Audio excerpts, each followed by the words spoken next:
제가 그 신방 관련해서 얘기를 하다가 좀 추가로 좀 말씀드릴 게 있는데, 이제 보면 이제 월요일은 빠져 있죠. 네, 월요일 날 하셔도 돼요. 네, 비워둔 이유 중에 하나는 또 그렇게 옮기고 하신 분들 가능하니까 월요일 날도 이렇게 좀 얘기해 주도 되고, 불가피하게 좀 토요일 날도 원하신다 그러면 토요일도 가능합니다. 물론 하루 종일 스케줄 잡는 건 조금 곤란해요. 그러면 토요일에 조금 이렇게 좀 늦춰서 좀 넓게 해야 되겠죠. 토요일은 아무래도. 그리고 저녁 시간도 괜찮아요. 네, 저녁도 괜찮고, 불가피하게 주일날 오후가 필요하다 그러면 주일 오후도 가능합니다. 그러니까 뭐 크게 이렇게 적혀져 있는 거 구애받지 마시고, 이제 원하시는 분들 이렇게 좀 이렇게 신청해 주시고, 좀 뭐 직접 그냥 우리 구역장하고 인도자들이 참 해주시고, 또 그런 것들이 좀 여의치 않으면 전화 제 아내한테 얘기해도 괜찮습니다. 하여튼 그러니까 하여튼 이렇게 신청해 주시고, 또 뭐 식사나 뭐 간식 그런 거 다 괜찮아요. 그러니까 그거 다 부담 갖지 마시고 편안하게 그냥 얼굴 보고 같이 이제 교제도 하고 예배 드리는 그런 시간들 잠시 가졌으면 좋으니까 그렇게 하여튼 해주시기 바랍니다. 해가 나네요. 네. 그렇죠. 아까 우리 예배 시작하기 전에 비 조금 온 거 아시죠? 뭐 날씨가 뭐 비도 오다가 해도 나기도 하고, 우리 또 갑자기 폭우가 막 쏟아지고, 우리 제주도도 그렇고 우리나라가 기후가 좀 이상해진 것 같아요. 막 갑자기 날씨가 좀 변덕이 심하죠.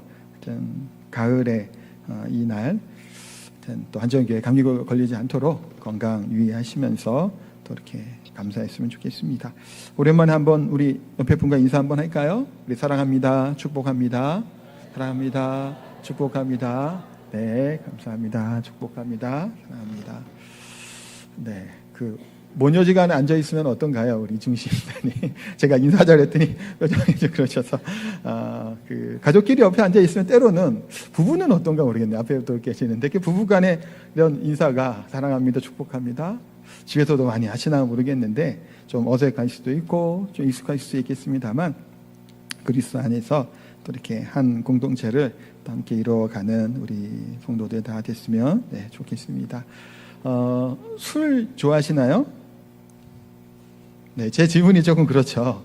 제가 이전에 한번 설교할 때 뭐 술, 요즘 우리나라 사람들이 좀 다양하게 소비하고 또 이렇게 먹는 것이 좀 많다라는 얘기를 잠깐 드렸습니다만, 여러 가지 술이 있어요. 그 중에 좀 많이들 이제 요즘에 이렇게 접하고 좀 이렇게 먹고 하는 술이 뭐 그냥 잘 모르겠습니다만, 저는 그 중에 하나는 맥주인 것 같아요. 맥주는 뭐 음료처럼 많이 마시는 분들은 되게 자주 마시더라고요. 식사하면서도 마시고 이렇게 막 하는데, 또 이렇게 뭐 블로그나 뭐 브이로그 같은 거 유튜브 보면 뭐 어디 가면 이제 이렇게 맥주 같은 거 많이들 마시더라고요. 맛있나요? 잘 몰라서 저는 옛날에 먹어봐서 잘 모릅니다. 하여튼 많이 즐기죠. 그 중에 또 다른 하나가 뭐냐면 그 와인, 포도주인 것 같아요. 요즘에 고기나 뭐 이렇게 드실 때 조금씩 드시는 분들도 많이 늘어가는 것 같더라고요.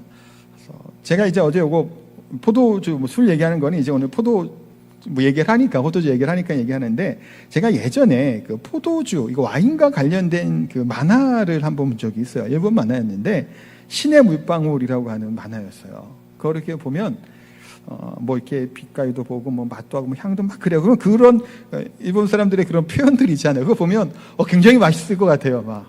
물론 뭐 이렇게 먹지는 않았습니다만 막 그렇게 막 표현을 막 하잖아요.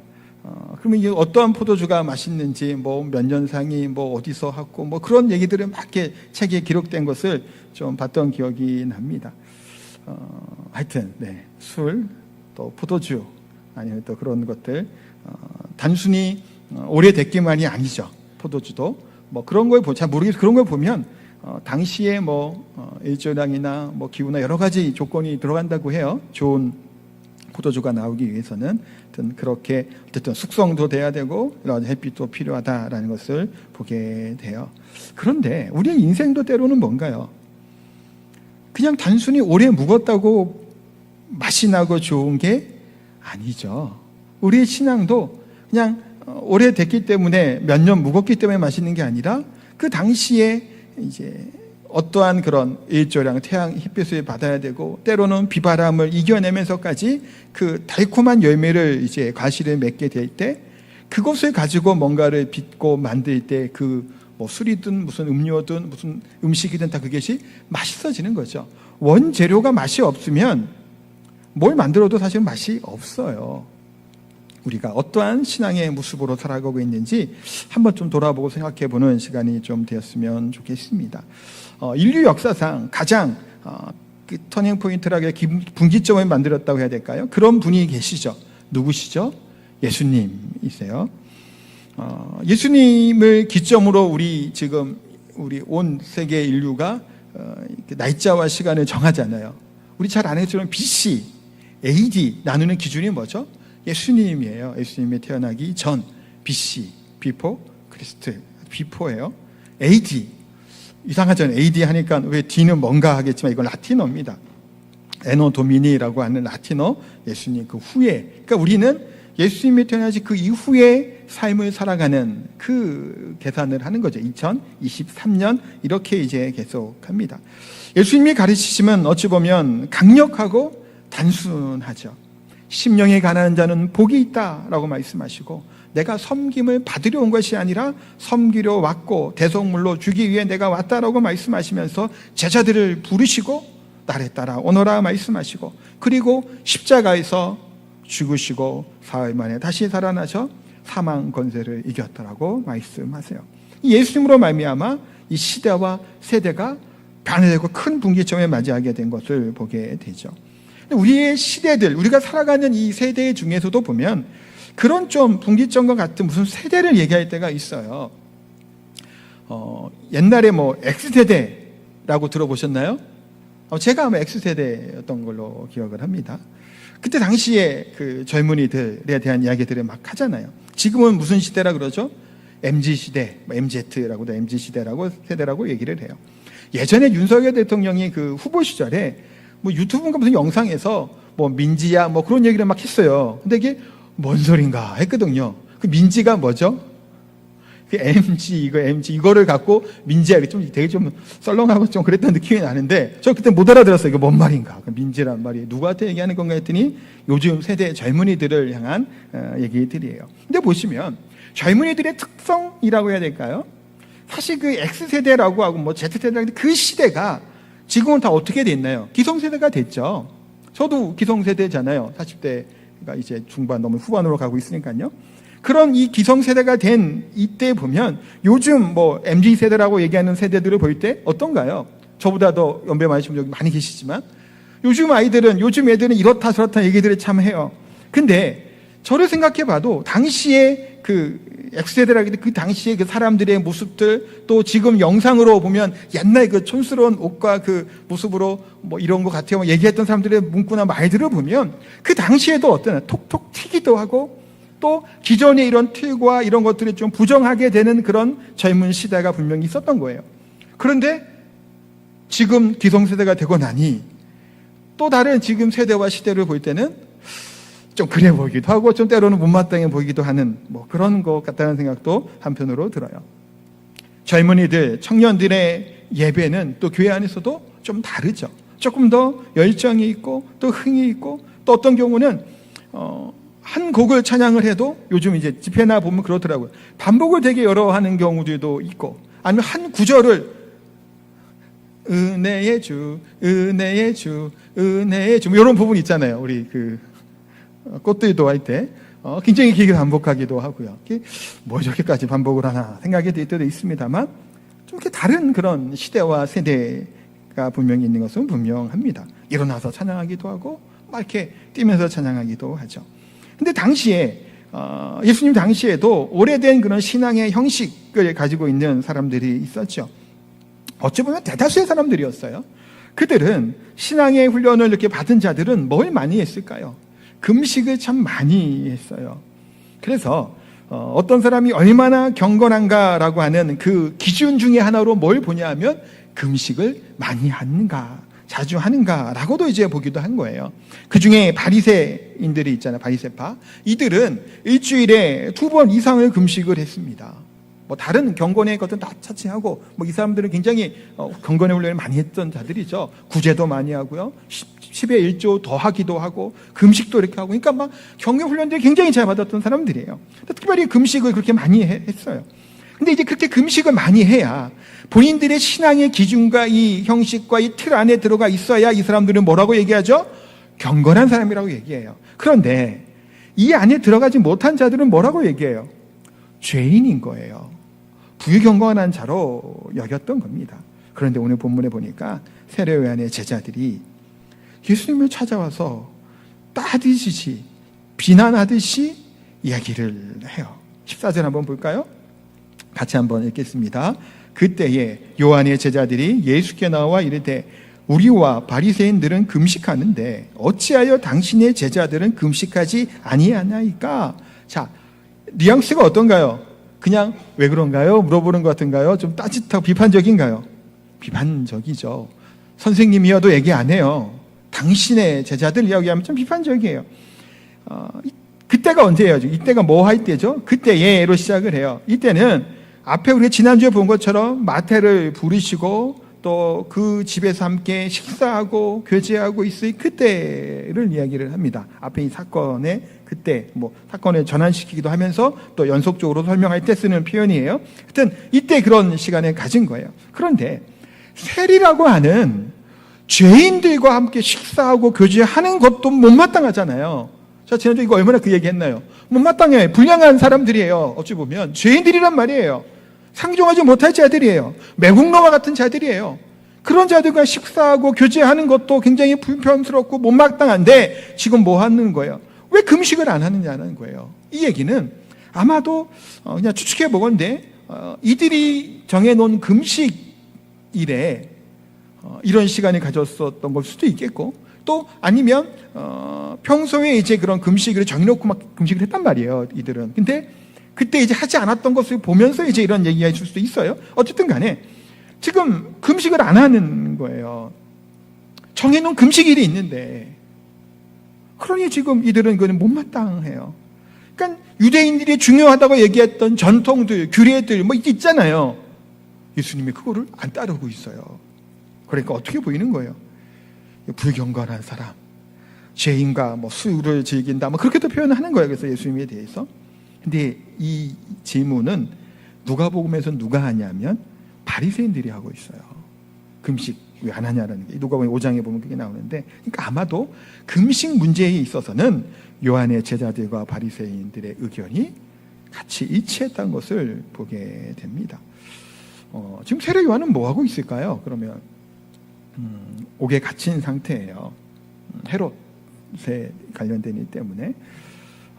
그런데 이런 자기 스승이 옥에 갇혀 있는데 예수님이 자기 스승보다 더 권위 있는 또 이적들을 막 행하기도 하면서 막 그렇게 하시니까 아마도 약간의 시기와 질투심도 느꼈을 수 있을 것 같아요. 또한 이들에게, 그러니까 예수님에 대해서 세례 요한의 강력한 증거가 있었잖아요. 메시아라고 하는. 그런데 이 요한의 금식이라고 하는 것에만 생각이 몰두하게 돼서 예수님의 메시지와 말씀과 하시고자 하는 그 본인을 사실은 깨닫지 못하는 그런 비난의 모습이라는 것을 이제 발견합니다. 그럼 세례 요한은 어떤 사람인가요? 매우 유명한 선지자예요. 이 세례 요한은 제자들에게 철저하게 회개할 것을 가르쳤고 또 회개뿐만이 아니라 회개에 합당한 열매를 맺으라고 이제 말씀합니다. 그래서 예수님, 세례 요한 자체도 어떻게 살아가나요? 경건하게 살아가죠. 이 문명과 이 세대의 것들을 누릴 수 있는 것들을 누리며 살아가지 않고 이 즐거움을 때로는 포기하고 세례 요한은 광야에서 살아요. 낙타 털옷을 입고 메뚜기와 석청, 뭐 꿀 얘기하는 거예요. 이것을 먹으면서 그냥 지내요. 그러니 유대인들이 볼 때 세례 요한은 어떤가요? 존경할 만한 거예요. 그런 경건의 모습들, 금욕주의라고 얘기하죠. 자신들의 그런 것들을 되게 금하면서 금욕주의적인 삶을 살았던 것이 세례 요한이고, 이 세례 요한의 제자들 또한 그런 세례 요한의 금욕주의적인 삶을 이어서 하여튼 꽤 오랜 시간 동안 이 음식들이 이제 유지되게 되는 것을 이제 보게 돼요. 자, 그런데 이런 세례 요한이 예수님이 가르쳐 뭐라고 얘기했나요? 하나님의 어린 양 메시아로 소개를 합니다. 그런데 아니 메시아라고 소개된 예수님이 하는 모습을 보니까 이 제자들 입장에서 뭐예요? 그러니까 세례 요한 제자들 얘기하는 거예요. 이게 지금 못마땅한 거예요. 세례 요한처럼 뭔가 좀 특별히 막 철저하게 막 그렇게 하는 것 같지도 않고, 뭐 고행을 한다든가, 뭐 경건에 뭔가를 막 한다든가, 아니면 금식을 막 하면서 이렇게 한다든가, 그러지가 않은 거예요. 그러니 어떤 마음이 들까요? 실망하는 마음이 들죠. 왜냐하면 세례 요한이 그렇게 예수님을 높이고 그는 흥해야 되고 나는 쇠해야 된다라고 얘기하면서 결국에는 좀 감옥에 가 있는 상태에서 어떻게 이렇게 이도저도 아닌 것처럼 보이고 좀 편히 죄송합니다만 흐리멍텅해 보이는 예수님 이런 모습을 보니 이게 못마땅하게 됐던 거예요. 그럼 유대인들은 왜 금식을 할까요? 금식을 이들이 왜 할까요? 이렇게 철저하게 이들은 금식을 했어요. 이들은 예루살렘이 망한 걸로 인해 금식을 하기 시작을 한 거예요. 그것을 기억하고 슬퍼하면서 애통함으로 금식을 했던 거예요. 예루살렘이 멸망한 다음에. 근데 시간이 지나다 보니까 이 금식이 어떻게 됐을까요?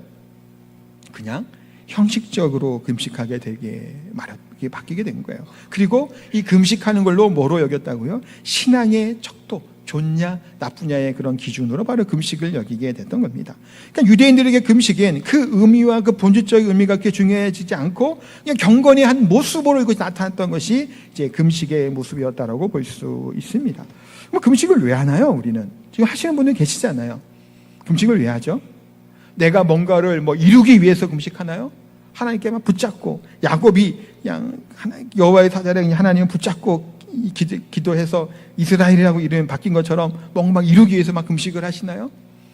때로는 그럴 때 금식하기도 하죠. 그런데 사실 금식을 한다라는 것은 나에 대한 이 정욕과 내 생각과 내 마음을 다 뭐 하는 거예요? 다 내려놓는 거죠. 내 생명조차도 누구에게 맡겨드리는 거예요. 하나님께 맡겨드리면서 하나님께 온전히 하나님의 뜻들이 일어나고 드러나기를 소망하면서 뭐 하는, 그러면서 기도하는 거예요. 다시 금식 기도는 단순히 그런 경건의 모습으로 나타나는 것이 아니죠.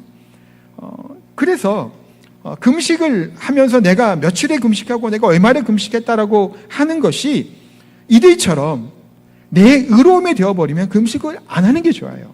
내가 일주일에 금식을 했어요. 아니면 14일에 금식을 했어요. 33주간에 막 금식을 해요. 금식한 것이 내 자랑거리가 되어버리면, 그런 생각이 들면 또 혹시 내가 금식했는데 그건 자랑 자꾸 해 내가. 그럼 앞으로 금식하지 마세요. 그러면 안 하는 게 나아요. 그건 그런 금식의 의미와 맞지 않아요. 내 자랑이 아니죠. 하나님 앞에 나를 어떻게 하는 거예요? 더 겸손해지는 거예요. 금식을 함으로 내가 더 낮아지고 겸손해지고 내가 죽어져 가고 하나님이 드러나는 금식이라면 유익하고 올바른 금식이죠. 그런 금식을 우리는 해야 되는 거예요. 제가 그 학교 다닐 때 금식 가끔 했다고 얘기 드렸잖아요. 신학기가 시작되면 한 일주일 정도 이렇게 물만 마시고 이제 금식을 한 적들이 있었어요. 근데 왜 금식을 했을까요? 학비가 없어서 그런 거 아니었어요. 그냥 새 학기가 되고 하니까 그냥 금식해야 될 생각이 들어갔고 한 주간 정도 이렇게 한 적이 종종 있었어요. 근데 그게 특별한 게 아니 그런 얘기 금식하니까 얘기하지 안 하잖아요. 할 이유가 없죠. 금식을 하면서 뭐 해야 되는 거예요? 하나님을 더 가까이 나아가는 것이 금식이요. 유대인들은 어떻게 했을까요? 그냥 형식이 된 거예요. 큰 의미가 두여지 하는 것 자체의 의미를 부여하게 됐던 겁니다. 거기에 대해서 예수님이 혼인집 비유를 들어가면서 이제 설명해 주시죠. 우리 15절 볼까요? 15절 같이 읽겠습니다. 예수께서 그들에게 이르시되 혼인집 손님들이 신랑과 함께 있을 동안에 슬퍼할 수 있느냐?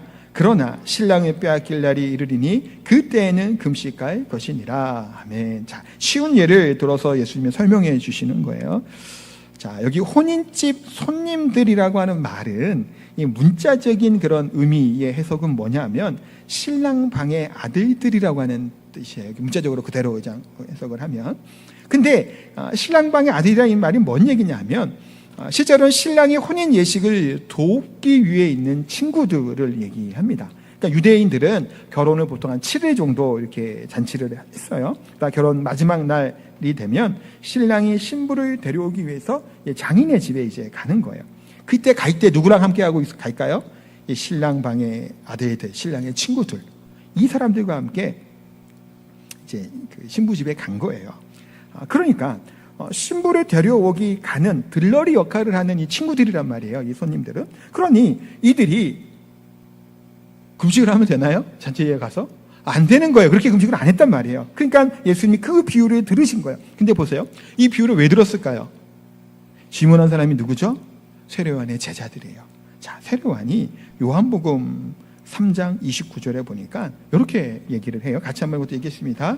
신부를 취하는 자는 신랑이나 서서 신랑의 음성을 듣는 친구가 크게 기뻐하나니 나는 이러한 기쁨으로 충만하였노라. 아멘. 뭐라고 얘기해요?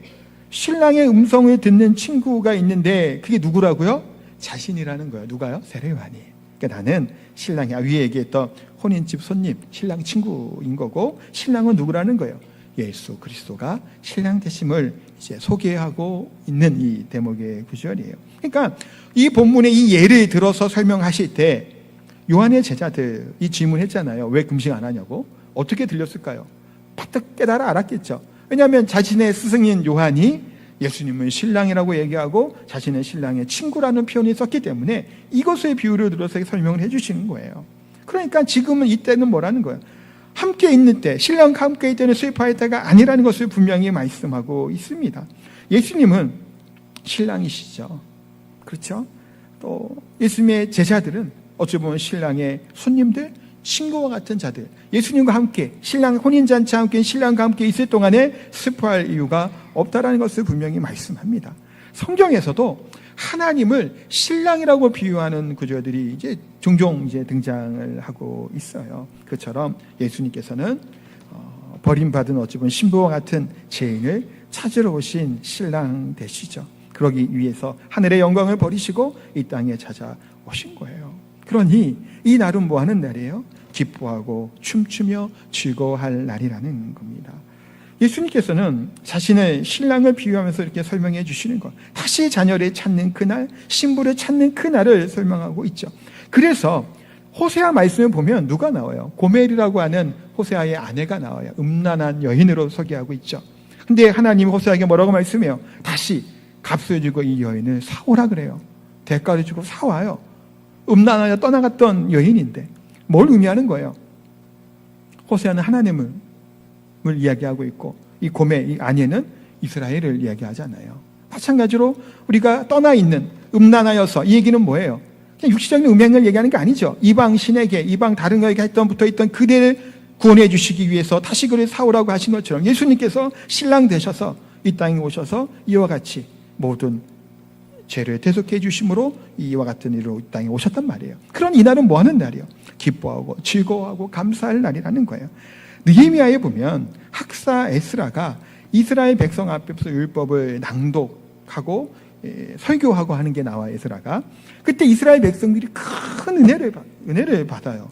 은혜를 받아서 어떻게 했을까요? 슬퍼해요. 막 금식하고 막 슬퍼해요. 왜냐하면 지금 상황과 처지가 그렇잖아요. 그 큰 은혜. 그랬더니 느헤미야가 뭐라고 얘기하죠? 오늘은 살찐 것을 먹고 단 것을 마시고 슬퍼하지 말라. 왜냐하면 이날은 기쁜 날이고 이스라엘이 하나님을 만난 날이기 때문이에요. 그러므로 여호와를 기뻐하는 것이 너희의 힘이라라고 느헤미야 8장에 말씀하는 거예요. 하나님을 만난 날, 은혜의 날이라는 겁니다. 우리가 하나님 말씀을 듣고 큰 은혜를 받은 날은 우리 영혼의 잔칫날과 같죠. 기뻐하고 즐거워하는 거예요. 그래서 주일날 드려지는 예배의 시간이 주일이 어떤 날인가요? 기뻐하고 감사하고 즐거운 날인 거예요. 과거에는 사실 주일에 저도 이제 어릴 때 그랬어요. 이제 그것도 나름 의미가 있고 좋다는 생각을 합니다만 과거의 그런 모습도 하여튼 그때는 우리가 이렇게 사 먹고 그러지 않았잖아요. 외식도 안 했고 그래서 이제 주일학교 같은 교회 학교 이제 간식도 다 언제 샀죠? 어떤 토요일날 막 사고 주일날 돈 안 쓰게 하기 위해서 토요일날 사기도 하고 막 그랬던 기억이 나요. 저도 이제 예전에 어릴 때 그렇게 교회에서 성장하다가 청년 시절에 이건 밥 먹었을까요? 안 먹었을까요? 몰래 이제 숨어서 이제 친구들이랑 같이 밥 먹으러 가고 그랬죠. 들키면 이제 혼나니까. 하여튼 나름 의미는 있어요. 이게 경건하게다 주일로 보내는 것들 의미는 있습니다만 주일은 뭐 하는 날이에요? 사망 것을 깨뜨리고 부활하신 날이죠. 예수 그리스도만 우리가 뭐 하는 날이요? 기뻐하고 즐거워하는 날이야. 그러니까 유흥적으로 이 날을 엉뚱하고 쓰는 것은 옳지 않아요. 그 과거에 우리가 해왔던 것처럼 그 경건하게 하기 위해서 그렇게 좀 더 이제 강조했던 거죠. 그 당시에는. 그게 옳은 정신이에요.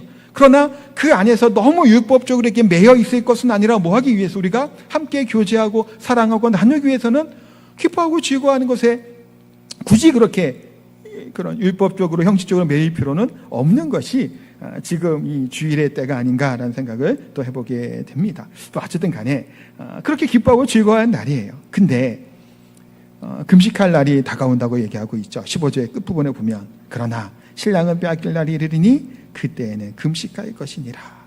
뭘 말씀하시고 있는 건가요? 예수님께서 십자가에서 죽으시게 될 날이 다가올 거라는 거예요. 자, 어떻게 보면 이스라엘의 백성들을 구원하시기 위해서, 그러니까 이스라엘 백성 입장에서는 그런 거예요. 예수님 땅에 오셨는데 또 떠나셔야 될 때가 있음을 이야기를 합니다. 십자가 위에 달리신 신랑을 보고 애곡하고 금식할 것이다 라고 말씀합니다. 지금까지 이스라엘 자손들은 뭔 이유인지도 모르고 금식을 했죠. 어쩌면 무너진 성 예루살렘을 위해서 애통하는 것. 그러나 무너진 이 성전과 예루살렘은 뭘 결국적인 상징하는 거예요? 예수 그리스도잖아요. 성전이 뭐하게 돼요? 온전히 회복되잖아요. 누구를 통해? 예수님을 통해. 그러니 더 이상 뭐 할 필요가 없다라는 거예요? 금식할 필요가 없다라고 말씀하는 겁니다. 유대인들은 그래서 참 모르기 때문에 기뻐해야 될 때 울고 있고 울어야 될 때 기뻐하고 있다라는 겁니다. 그러기에 우리 또한 기뻐해야 될 때 기뻐할 수 있어야 되겠죠. 그럼 우리는 어떨까요? 지금 이 시대에 사는 우리들은 슬픔과 애통 때로는 필요해요. 그러니까 제가 이 얘기가 뭐 극단적으로 이해하지 않았으면 좋겠어요. 오늘 보면 요거 갖고 얘기하는 거니까 그럴 필요는 없지만 우리가 우리 안에 구원의 은혜를 예수님께서 이루어 주셨잖아요.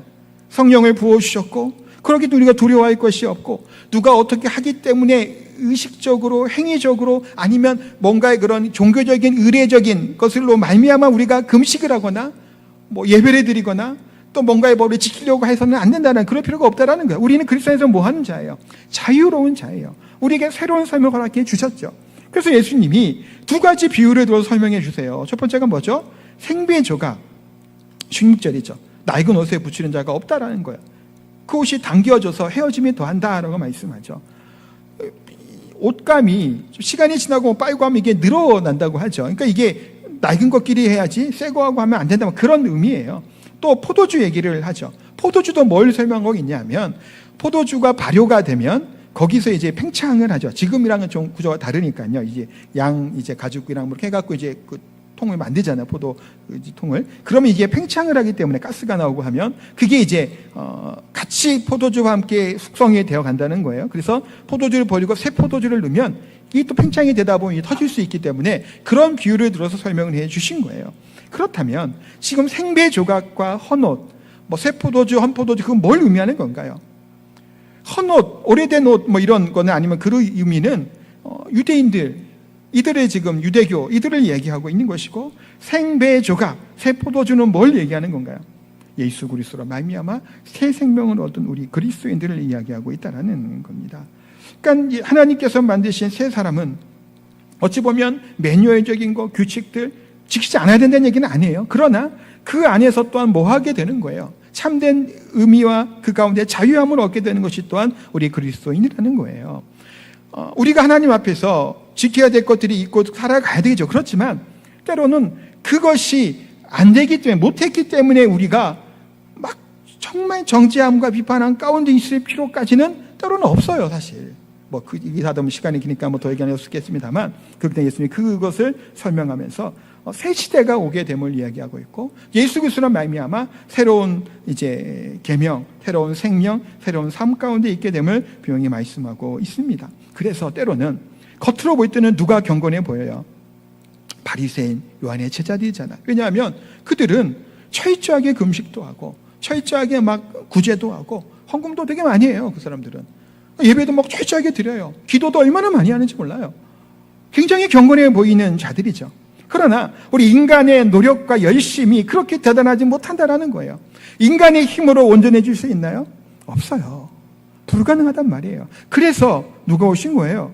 예수 그리스도께서 온전해 주기 위해서 이 땅에 오셨죠. 그러하기에 우리 그리스도인들은 예수 그리스도로 말미암아 새 심령이 새롭게 된 영혼이 되고 새 포도주와 같은 자가 되어서 새로운 능력이 끊임없이 우리 가운데 일어나게 될 줄 믿습니다. 그러하기에 우리의 과거에 기존에 했던 뭔가를 없애자 그런 의미가 아니라 우리의 형식적이었던 아니면 그냥 의식적이었던 삶과 예배에서 벗어나야 된다는 걸 얘기하는 거예요. 매주 드려진 우리 예배가 하나님을 기쁘게 하는 예배를 드릴 수 있어야 되겠죠. 우리가 드려진 찬양이 하나님이 받으실 만한 찬양을 하나님께 드릴 수 있어야 된다는 거예요. 때로 우리가 너무나 생각 없이 찬양을 막 하잖아요. 찬송가도 부르고 찬양을 할 때 집중을 항상 하나의 찬양을 하다가 입으로는 찬양을 하는데 속으로는 딴 생각할 때도 있나요 없나요? 때로는 있죠. 사실 저도 있어요. 누구나 할 것 없이 때로는 그럴 때가 있어요. 한 구절 한 구절 마음에 담에 고백해야 되는데 그렇게 못할 때가 있어요. 사도신경으로 신앙을 고백할 때도 때로는 주문처럼 줄줄줄 외울 때가 그냥 이거지가 있어요. 말로는 하는데 머릿속에는 그거 집중이 안 될 때가 있죠. 그래서 때로는 사도신경이나 주기도문을 할 때 보고 이렇게 읽는 것도 유익해요. 집중을 하기 위해서, 마음을 담기 위해서 유익하기도 합니다. 어쨌든 간에 우리가 하나님께 드려지는 예배, 하나님께 드려진 우리의 삶을 하나님께 드릴 때 어떠한 삶으로 살아가야 될 것이냐. 이제는 새로운 생명과 새로운 삶을 살아가는 자들이잖아요. 하나님의 기쁘시게 하는 삶을 살아가는 자들이에요. 형식적이거나 형식이 때로는 필요해요. 필요 없다는 얘기는 아니에요. 그러나 거기에 매여 있는 것이 아니라 본 복음의 의미들, 율법의 의미들을 우리가 깨달아 알아. 우리 삶이 변화되어지고 정말 진실한 마음으로 정직한 모습으로 하나님 앞에 예비하는 우리의 삶을 살아내는 저와 우리 성도님 다 되시기를 예수님 이름으로 축복하고 기도합니다. 우리 찬양하겠습니다. 나 주님의 기쁨 되기 원하네. 함께 찬양합니다.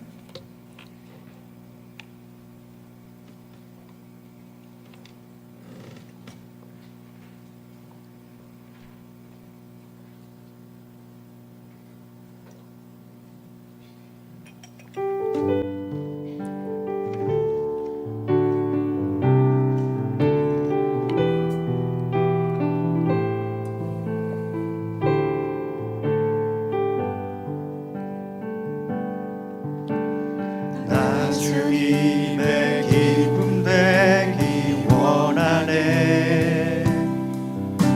내 마음을 새롭게 하소서.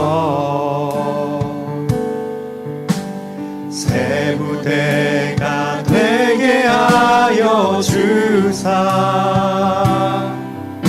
주님의 빛 비추게 하소서. 2절합니다. 겸손히 내 마음 드립니다. 겸손히 내 마음 드립니다. 나의 모든 것 받으소서. 나의 모든 것 받으소서. 나의 맘 깨끗게 씻어 주사. 주의 길로 행하게 하소서. 내가 원하는 한 가지 주님의 기쁨이 되는 것. 내가 원하는 한 가지 주님의 기쁨이 되는 것. 내가 원하는 한 가지 주님의 기쁨이 되는 것. 내가 원하는 한 가지 주님의 기쁨이 되는 것. 같이 한번 이 시간 기도하겠습니다. 이 시간 기도 드려질 때 우리가 드려지는 이 예배가 그냥 주일이 되었기 때문에 때로는 나와서 그냥 앉아있다가 갈 때가 우리 가운데 또 얼마나 많은지 모릅니다. 하나님을 찬양할 때 그냥 입으로는 찬양을 하는데 우리의 중심과 마음은 하나님을 찬양하지 않을 때가 있고, 또 우리의 삶을 하나님의 기쁘심 가운데 살아가야 됨에도 불구하고 그렇게 살지 못하는 우리들의 모습을 발견하게 됩니다. 새 부도가 되게 하여 주옵소서. 새 술을 담는 우리의 인생의 삶이 되게 하여 주옵소서. 기도했으면 좋겠습니다. 우리의 노력과 금식과도 같은 우리의 형식적인 그런 우리의 의로움이 우리를 온전케 할 수 있는 것이 아니라 우리 주 예수 그리스도만이, 십자가의 복음만이 우리를 온전케 되는 줄 압니다. 그러하기에 형식과 의식적인 것으로 내 의를 삼는 것이 아니라 오직 예수님으로 내 의를 삼고, 그러하기에 우리의 삶이 억지로가 아니라 하나님의 기뻐하심을 위해서, 우리 주 예수 그리스도의 기뻐하심을 위해서 우리가 예배하고 우리가 봉사하고 섬기며 우리의 삶을 살아가게 되려고 말씀을 기억하고 합심해서 기도하도록 합니다. 기도하겠습니다. 하나님, 이 시간이 되면 하나님, 우리가 드려지는 이 예배의 시간이다. 하나님, 형식적으로 그냥 넣어놔만, 그냥 의식적으로 중요한 예식으로 그냥 넣어놔야만, 하나님의 찬양한다고 하는데 입으로는 찬양을 하는데 속으로는 다른 생각을 하고 영광한 이세가 힘들어합니다. 주 하나님, 하나님의 기쁘시는 예배가 되게 하여 주옵소서. 우리의 삶에 주인이신 하나님의 우리의 삶에 주장 계신 오늘 살아가는 삶이 되게 하여 주옵소서. 내 기쁨과 내 쉴몸과 내 뜻으로 살아가는 것이 아니라 종교적인 의식으로 내세고 내 자랑에 삼지 않게 해주시고 오직 십자가에 못 박힌 예수 그리스도 그 보혈과 복음만이 우리의 삶에 주장하게 되시고 우리를 되게 하여 주옵소서. 그 같은 위로 어떤 죄를 받을 수 있는 하나님의 주시고 함께 하여 주옵소서.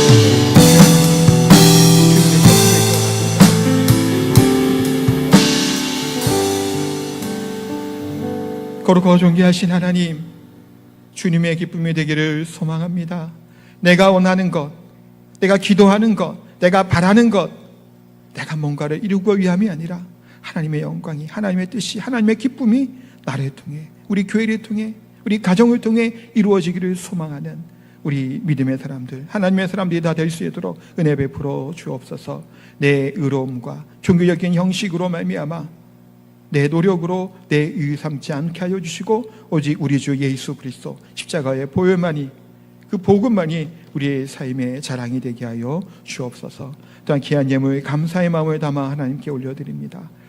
드려진 손길 위에 하나님 은혜와 복을 더하여 주시고 우리 하나님 말미암아 기뻐하고 감사하게 하여 주시고 이 예물을 통해 또 하나님의 나라가, 하나님의 몸된 교회가 확장되며 영광 가운데 드려질 수 있는 귀한 예물이 되게 하여 주옵소서. 또 우리 인생 살다가 우리 사랑하는 성도들 물질의 궁핍함으로 고통당하지 않도록 하나님 물질의 복도 도와여 주시고 육신의 질병으로 괴롭고 힘든 우리 사랑하는 성도들 또한 그 가족들에게 취함을 얻게 하여 주시고 나음을 있게 하여 주옵소서. 하나님이 기쁘시게 하는 복된 인생 되게 하나님 붙드시고 함께 하여 주옵소서. 감사드리며 예수님의 이름으로 기도하옵나이다. 아멘.